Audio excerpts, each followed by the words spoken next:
Hello guys, in the video la namba valuation of shares தான் பார்க்க போறோம். First valuation of shares னா என்னன்னு தெரிஞ்சுப்போம்.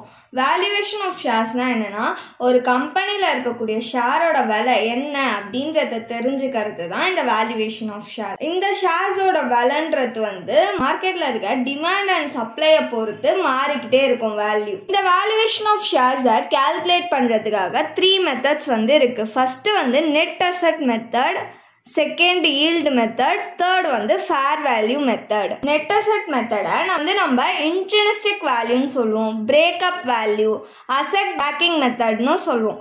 net asset method மோஸ்டா வந்து intrinsic value னு கேட்பாங்க.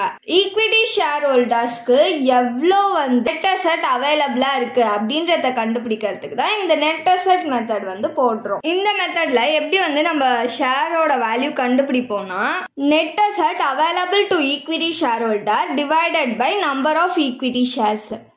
இப்போ இந்த net asset available to equity shareholders எப்படி கண்டுபிடிக்கணும்னா அசட்டோட மார்க்கெட் வேல்யூ கொடுத்துருந்தாங்கன்னா அதை எடுத்துக்கணும், அப்படி இல்லைன்னா புக் வேல்யூ எது கொடுத்துருக்காங்களோ எடுத்துக்கணும். அது கூட நம்ம வந்து என்ன பண்ணணும், லயபிலிட்டிஸை மைனஸ் பண்ணணும்.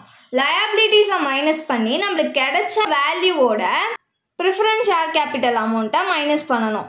இது ரெண்டுத்தையும் மைனஸ் பண்ணால் நம்மளுக்கு கிடைக்கக்கூடிய வேல்யூ தான் net asset available to equity share holders. கிடைச்சிச்சுல அந்த வேல்யூவை நம்பர் ஆஃப் ஈக்விட்டி ஷேர்ஸ், எவ்வளோ ஈக்விட்டி ஷேர்ஸ் இருக்குது அப்படின்னு கொஷினில் கொடுத்துருக்காங்களோ அதால் டிவைட் பண்ணோன்னா நம்மளுக்கு வந்து வேல்யூ ஆஃப் ஷேர்ஸ் வந்து கிடச்சிடும் இந்த நெட் அசட் மெத்தடில். ஹீல்டு மெத்தடை கேபிட்டலைஸ்டு வேல்யூ ஆஃப் ஏர்னிங் கெப்பாசிட்டின்னு சொல்லுவாங்க.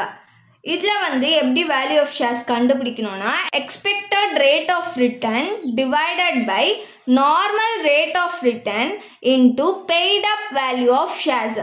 இப்போது இந்த எக்ஸ்பெக்டட் ரேட் ஆஃப் ரிட்டர்னை எப்படி கண்டுபிடிக்கிறதுனா profit available to equity share holders divided by total paid up equity capital into 100.